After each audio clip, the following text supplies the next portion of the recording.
Good morning, dear students. Chapter 7 I have completed, weather of a climate, and exercises also I have given. I think all of you completed in your copy. And now I will give you wind, storms and cyclones.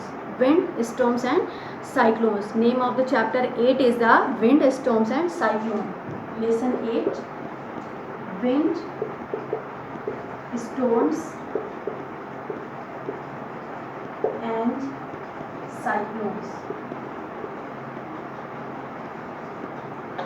Name of the chapter 8 is the wind, storms and cyclones.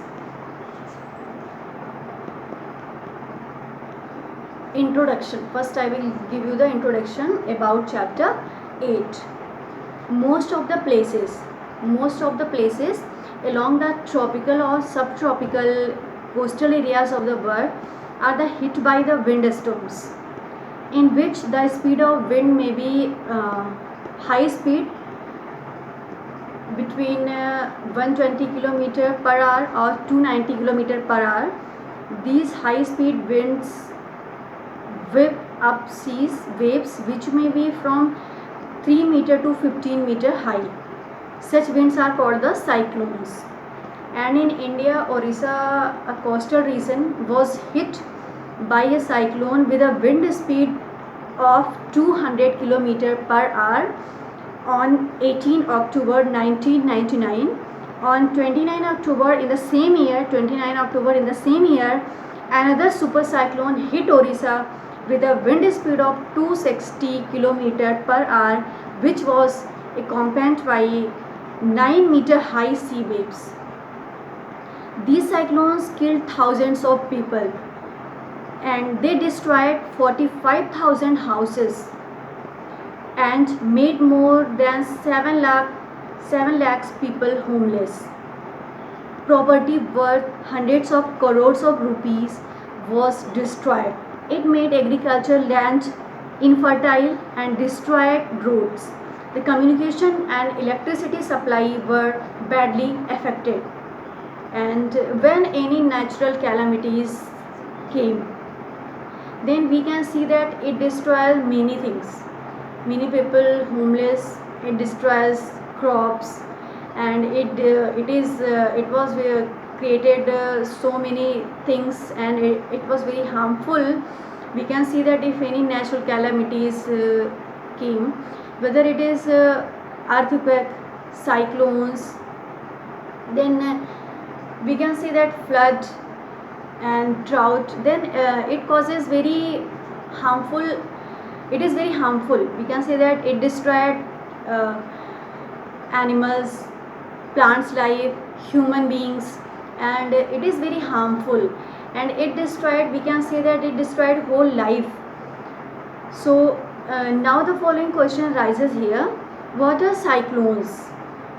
How are they formed? What are cyclones and how are they formed? And why are they so destructive? Why it is so destructive? Why it destroyed plants life? Why it destroyed animals life? Why it destroyed so many things? Is there any way to control them? And if there is no way to control them, then what should be done so that suffering of people can be minimized? We cannot control any natural calamities. Only we can minimize the effect of the natural calamities. We cannot control them because it is a natural calamity. We cannot control. Only we can minimize the effect of the natural calamities, and totally nothing is there we can control it. Only we can give in the information, and we can avoid something, and only we can minimize its effect. What is the effect is there, we can only minimize it. Before we answer the above questions, let's perform the following activity to find the nature of moving air. What is the moving air? The wind. That is, once we understand how and why air moves, we shall be positioned to answer above questions. Did you know wind blowing at a speed of 120 km per hour or above are known as cyclones? When wind speed is 120 kilometer per hour and above are known as cyclones. In countries along Indian Ocean and in the United States of America and West Indies, these winds are called the hurricanes. In Indian Oceans, in the United States of America and West Indies, United States of America and West Indies, these winds are called the hurricanes. What is the name of that wind? That wind is called the hurricanes. And in Japan and China, these winds are called the typhoons. And in Japan and China, these winds are called the typhoons. And Australia, these winds are called the willy willies. Different names are there. I will write, then you can understand easily.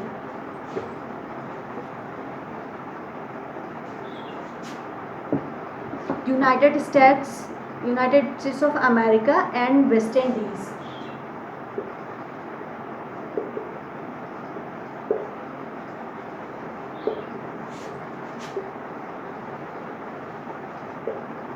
United States of America, these winds are called the hurricanes.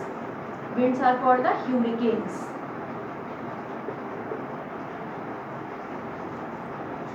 And Japan and China.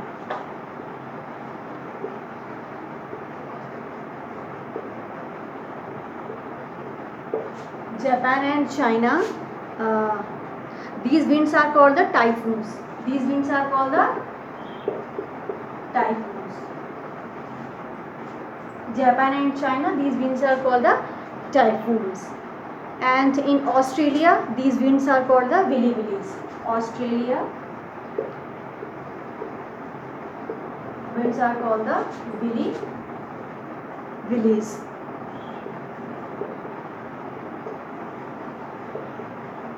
Willy willies. United States of America, it is called the United States of America and West Indies and West Indies. West Indies, United States of America and West Indies, that winds are called the hurricanes. And Japan and China, winds are called the typhoons. And Australia, these winds are called the willy willies. These winds are called the willy willies. And now activity 8.1, to prove that air exerts pressure. Activity 1, to prove that air exerts pressure. Activity 1.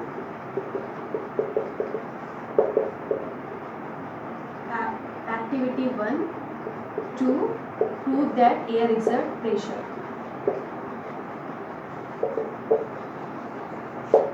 Air exerts pressure.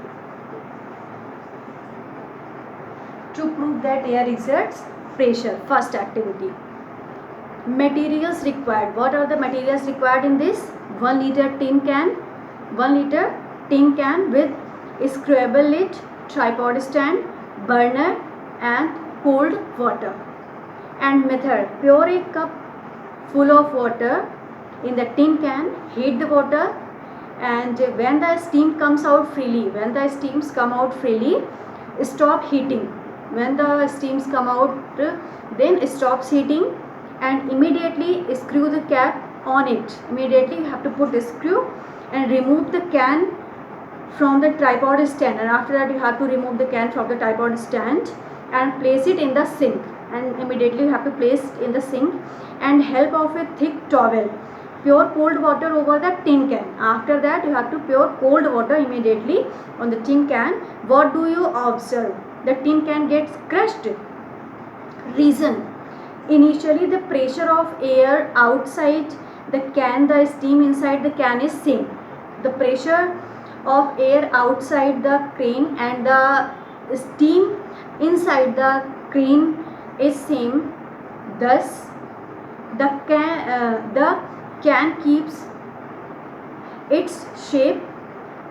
However, when the can is capped and cold water is poured over it, the steam inside it suddenly changes to water. And what is the steam present inside the can? It is suddenly change into the water, and this in turn causes a near vacuum inside the can, and after that it causes a near vacuum inside the can, and thus the air from outside exert tremendous pressure, and this the air from outside exerts tremendous pressure and hence crushed the can. Conclusion: air exerts pressure. So by this activity, what is the conclusion drawn? We can say that air exerts a good amount of pressure. It is useful to remember that sea level air exerts a pressure of 1.033 kilogram per centimeter square. Air exert a pressure of 1. I will write, then you can understand, 1.033 kilogram per centimeter square. 1.033 kilogram per centimeter 1.033 kilogram per centimeter square, and it is a huge pressure. Which crushed the can. So this activity is given on the page number 80. Activity 1, it is given on the page number 80, and you have to read this activity 1, 2 or 3 times. If you are not able to understand, you have to read this activity. Activity 8.1, air exerts pressure. Name of the activity to prove that air exerts pressure.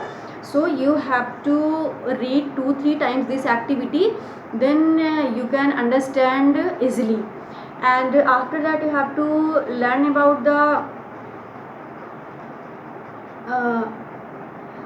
this names. Indian means in the United States of America and West Indies, the winds are called the hurricanes, and in Japan and China these winds are called the typhoons, and in Australia these winds are called the willies.